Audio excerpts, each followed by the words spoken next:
कीजिए संदीप नौनीवाला क्लासेस को और बेल आइकन को ज़रूर दबाइए एजुकेशनल वीडियो सबसे आगे देखने के लिए। हेलो स्टूडेंट्स, संदीप नौनीवाला क्लासेस में आपका फिर से स्वागत है। आज हम शुरू करने जा रहे हैं 7th क्लास साइंस से चैप्टर नंबर 6, जिसका नाम है रासायनिक और भौतिक परिवर्तन, और इंग्लिश में बोले तो फिज़िकल और केमिकल चेंजेस।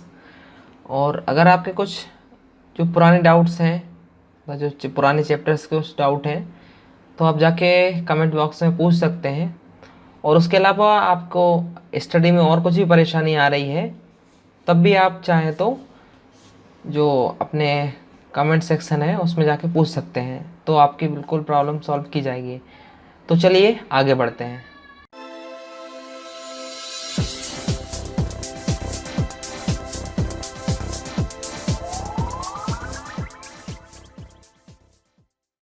जैसा आप स्क्रीन पे देख रहे हैं, भौतिक एवं रासायनिक परिवर्तन के बारे में हम पढ़ेंगे।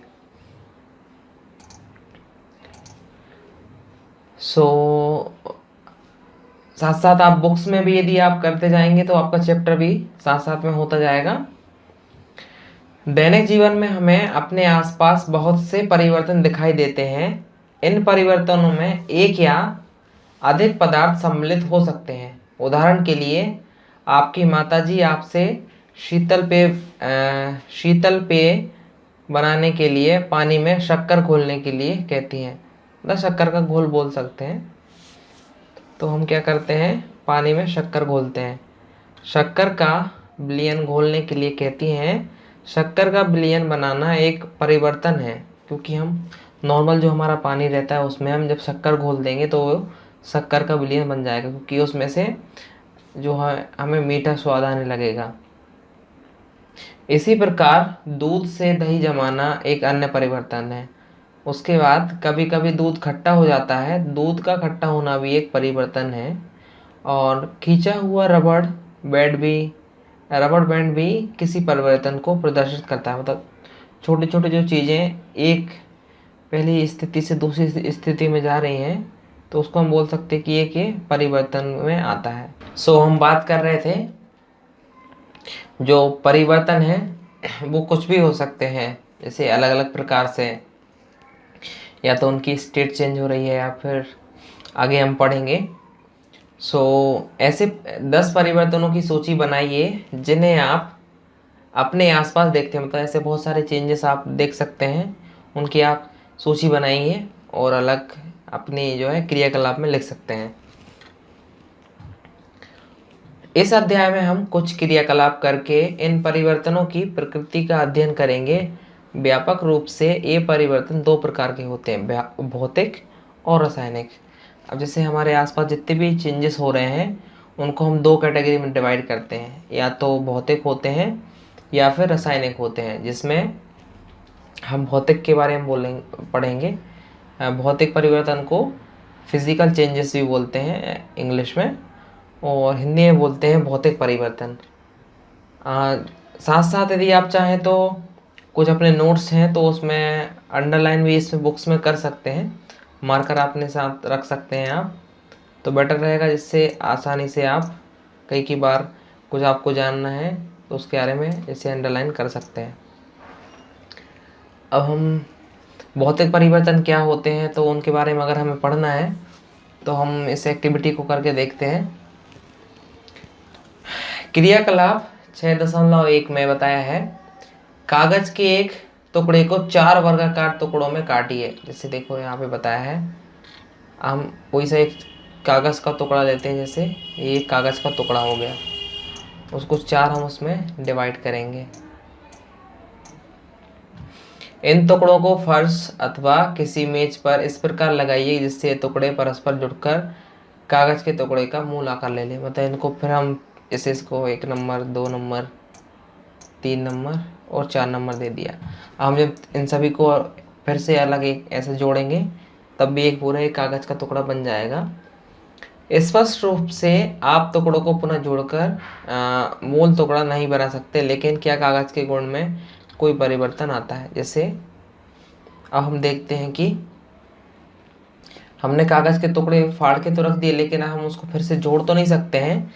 लेकिन जो उनका हम मिला के एक कागज़, जैसे उनका जो पूरा, जैसे यहाँ से यहाँ तक की इसकी लंबाई 4 सेंटीमीटर थी, जब हम उनको फिर से जोड़ के रखेंगे तब भी उनकी लंबाई 4 सेंटीमीटर रहेगी, लेकिन उनको हम आपस में जोड़ तो नहीं सकते हैं, मगर उनको पास पास रख के जो उनकी लंबाई है वो 4 सेंटीमीटर रहेगी। अब हम आगे बात करते हैं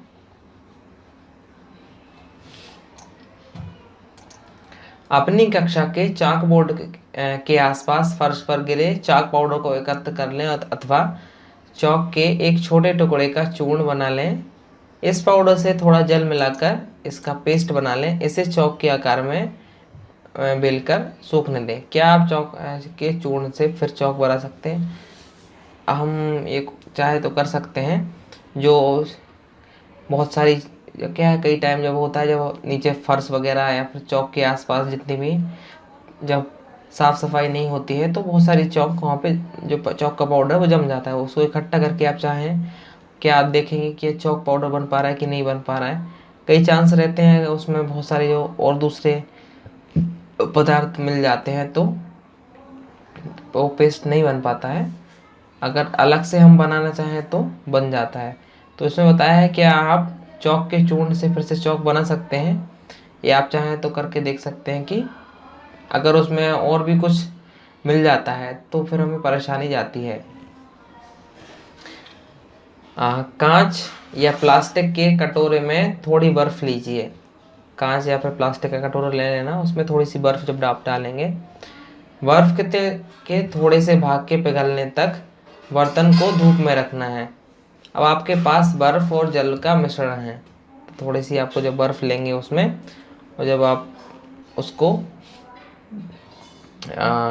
जब थोड़ा सा इंतज़ार करेंगे तब देखेंगे कि बर्फ़ जो है धीरे धीरे पिघलने लगती है।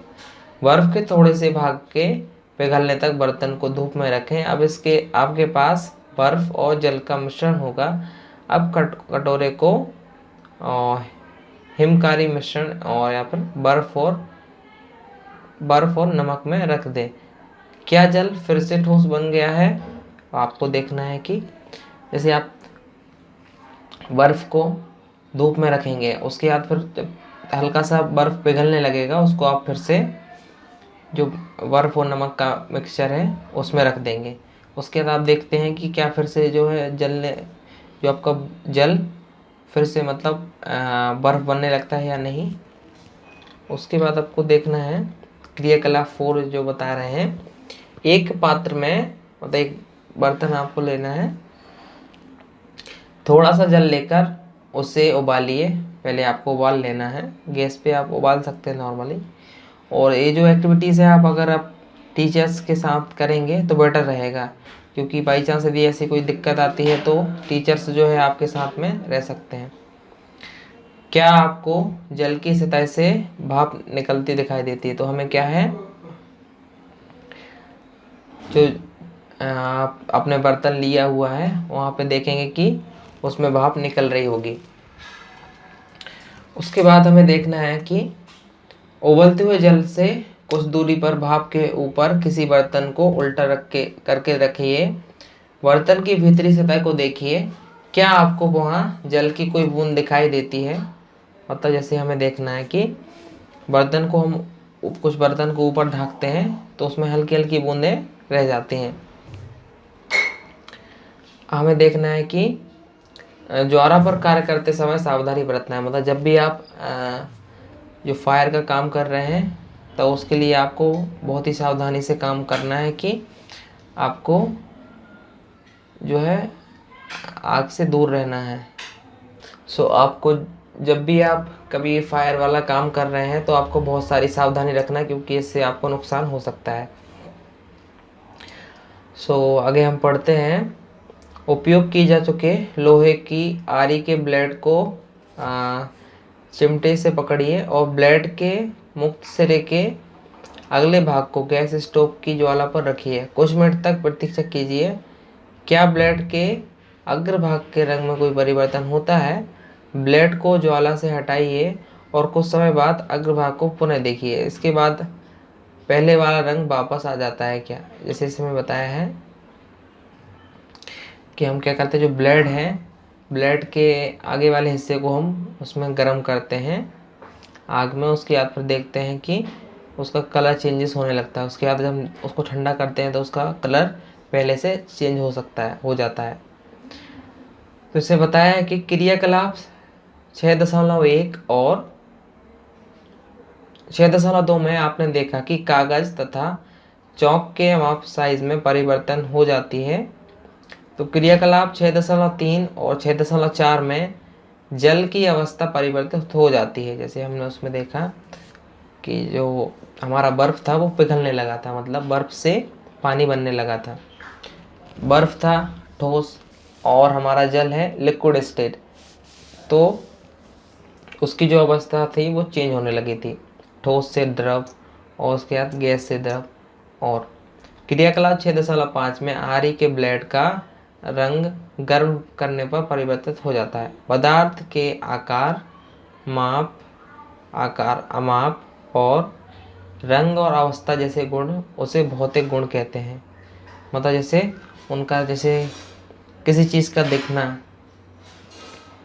उनका साइज, शेप, इस सभी को हम भौतिक गुण बोलते हैं या फिर फिजिकल बोलते हैं। और वह परिवर्तन जिसमें किसी पदार्थ के भौतिक गुणों में परिवर्तन हो जाता है तो उन्हें हम भौतिक परिवर्तन कहलाते हैं। जैसे इनके साइज या शेप वगैरह में चेंजेस हो रहा है या फिर कलर में चेंज हो रहा है, तो इन सभी चीज़ों को हम भौतिक परिवर्तन कहते हैं। तो इसको आप चाहें तो अंडरलाइन कर सकते हैं यहाँ से यहाँ तक। भौतिक परिवर्तन सामान्यतः उत्क्रमणीय होता है। ऐसे परिवर्तन में कोई नया पदार्थ नहीं बनता है। और आप इसको जोड़ सकते हैं कि ऐसे परिवर्तन जिनमें कोई नया पदार्थ नहीं बनता है और इनको हम वापस से रिवर्स कर सकते हैं, तो इन्हें हम भौतिक परिवर्तन कहते हैं। आगे हम पढ़ेंगे रासायनिक परिवर्तन के बारे में। इंग्लिश में हम बात कर लेते हैं कि फिजिकल और केमिकल चेंजेस क्या होते हैं। नॉर्मली हमें पहले एटलीस्ट ये क्लियर होना है कि फिजिकल चेंजेस क्या होते हैं और केमिकल चेंजेस क्या होते हैं। So every day you come across many changes in your surrounding. These changes may involve one or more substances. For example, your mother may ask you to dissolve sugar in water to make a cold drink. गर्मियों के time में ज़्यादातर हम क्या है, रसना पीते हैं, तो हम अपने ठंडे पानी में शक्कर को, शुगर को घोलते हैं। तो पहले जो हमारा पानी नॉर्मल था, उसके बाद शुगर को घोलेंगे तो हल्का हल्का मीठा हो जाता है। Making a sugar solution is a change. Similarly setting curd from milk is a change. और जैसे हम दही जमाते हैं तो वो भी दूध से बनता है। तो पहले दूध स्टेज रहती है, मतलब दूध एक स्टेज है, उसके बाद हम जब दही जमा लेंगे तो दूध से दही में परिवर्तन होना वही एक परिवर्तन है। Similarly and sometimes milk become sour and souring of milk is a change. जैसे कई बार दही खट्टा हो जाता है तो वो भी एक चेंजेस है। And stressed rubber band also represents a change. और कई बार क्या होता है, हमारा जो रबड़ खिंच जाता है वो भी एक प्रकार का चेंज है। And make a list of 10 changes you have noticed around you. और आप चाहें तो क्या क्या चेंजेस होते हैं,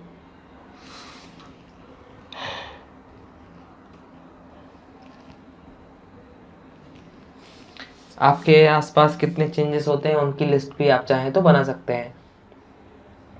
in this chapter we shall perform some activities and study of nature of these changes broadly.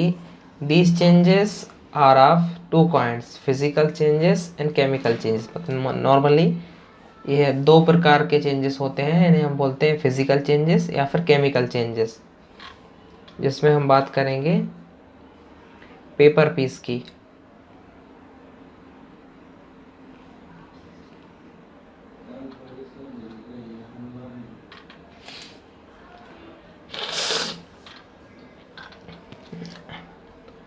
हम बात करते हैं फिजिकल चेंजेस में।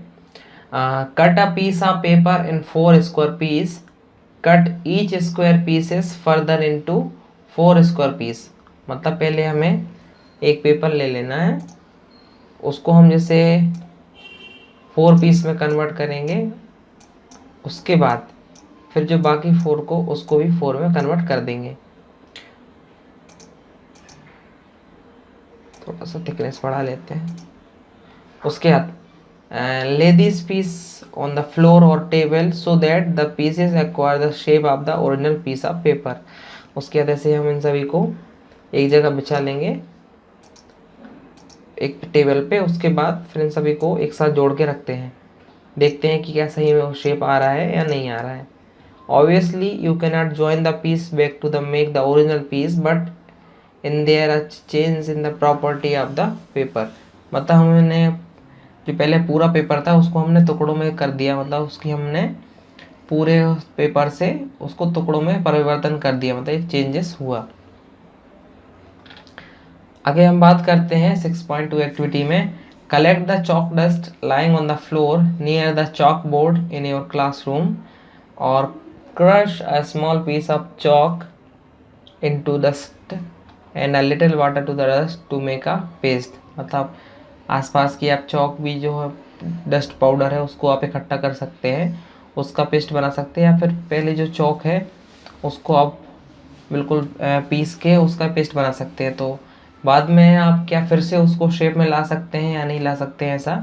हाँ, नॉर्मली हम क्रश करके उसको पूरा पीस के उसको शेप में ला सकते हैं।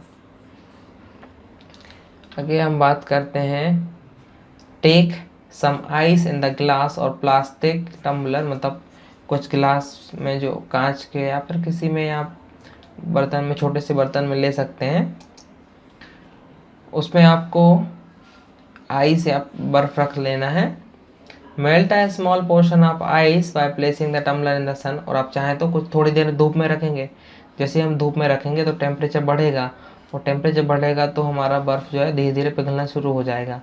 तो उसके बाद फिर जैसे ही पिघलना शुरू हो जाता है उसको हम फिर से फ्रिज में रखेंगे, फिर देखते हैं क्या फिर से जो है हमारा बर्फ़ जमना शुरू हो जाता है। हाँ क्योंकि हम जानते हैं कि हमारा जो वाटर है उसका फ्रीजिंग पॉइंट है, आप ध्यान रख सकते हैं 0 डिग्री सेल्सियस।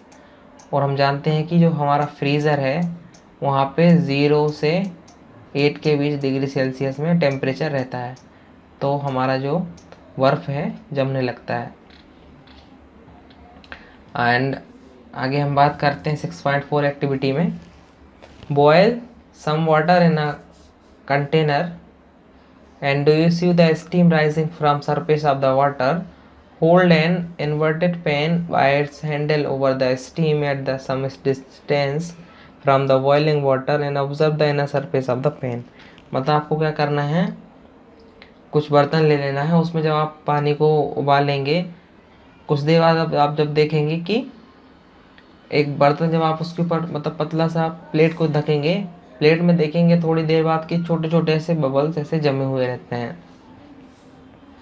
तो ये ड्रॉपलेट्स जो चेंजेस हुए हैं ये भी एक प्रकार का चेंजेस है। सो एक इसमें आपको वार्निंग दी हुई है कि be careful while handling the flame. और आगे जब भी आपको काम करना है तो बहुत ही सावधानी से रखना है, या हिंदी हो या इंग्लिश, आपको इसका बात का ज़रूर ध्यान रखना है। इसको आप इंग्लिश को ऐड कर लीजिए। Take care.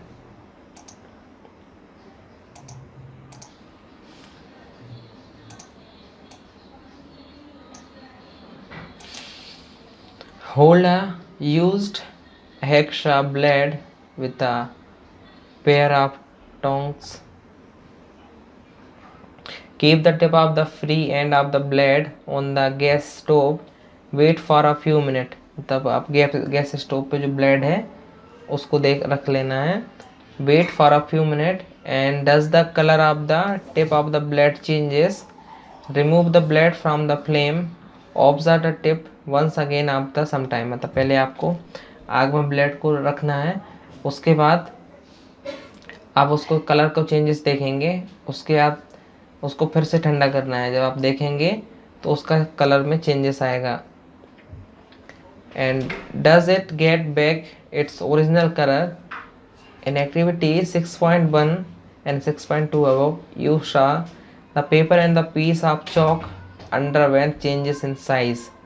In activity 6.3 and 6.4, what are changes in its state from solid to liquid and from gas to liquid? In activity 6.5, the hacksaw blades change colors of heating. मतलब इससे बता रहे हैं कि अलग अलग, जैसे किसी चीज़ में शेप चेंज हुआ, किसी चीज़ में स्टेट चेंज हुई, किसी चीज़ में उसका कलर चेंज हुआ। और उसके बाद हम बात करते हैं कि ये जो चेंजेस हैं उनको हम क्या बोलते हैं। सो सब properties such as shape, size, colour and state of substance are called as physical property. मतलब जो नॉर्मली जिनका जैसे कलर हो गया और साइज, शेप्स वगैरह है, इन सभी को हम फिजिकल प्रॉपर्टी बोलते हैं। A changes in which a substance undergo changes in its physical property is called a physical changes। मतलब जैसे जो इनके प्रॉपर्टी में अगर कुछ भी थोड़ा बहुत चेंज होता है तो हम उन्हें फिजिकल चेंजेस बोलते हैं। And physical changes is generally reversible. Reversible का मतलब होता है, इसको हम साइन लगाते हैं, रिवर्स हो सकता है, रिवर्स का हम साइन लगाते हैं ऐसा। ये थोड़ा गलत बना दिया था मैंने। मतलब जो रिएक्शंस फिर से हो सकते हैं। फॉर एग्जांपल जैसे आपने अपने कपड़े को मोड़ा, उसके बाद फिर से आप उसको, ये वाले चेंजेस आते हैं रिवर्सिबल। उसके बाद in such a changes no new substances is formed. तो इसको आप चाहे अंडरलाइन कर सकते हैं यहाँ से यहाँ तक कि ऐसे रिएक्शन जिनमें फिजिकल प्रॉपर्टीज चेंजेस होती हैं और जिनमें कोई नया प्रोडक्ट्स नहीं बनता है, और जनरली ये ऐसे रिएक्शंस रिवर्सिबल होते हैं, मतलब फिर से रिवर्स हो जाते हैं, तो इनको हम बोलते हैं फिजिकल चेंजेस। सो अभी क्लास हम यहीं पे ख़त्म करते हैं, क्योंकि एक जो टॉपिक है वो हमारा डेली कंप्लीट होगा, तो इससे हम आगे आगे जो है आसानी से कंप्लीट करते जाएंगे। क्योंकि अगर हम इकट्ठा पढ़ेंगे तो हम फिज़िकल में और केमिकल रिएक्शन में जो चेंजेस हैं होते हैं उनमें हम कंफ्यूज हो जाएंगे। तो हम पहले फिज़िकल पढ़ लिया है, मतलब पहले हमने भौतिक रसायन चेंजेस पढ़ लिए, उसके बाद हम आगे पढ़ेंगे। तो अगर आपको कुछ डाउट है तो आप बिल्कुल कमेंट में पूछ सकते हैं, और अच्छे से प्रैक्टिस करो। फिर मिलेंगे हम नए चैप्टर के साथ, तब तक के लिए बाय बाय।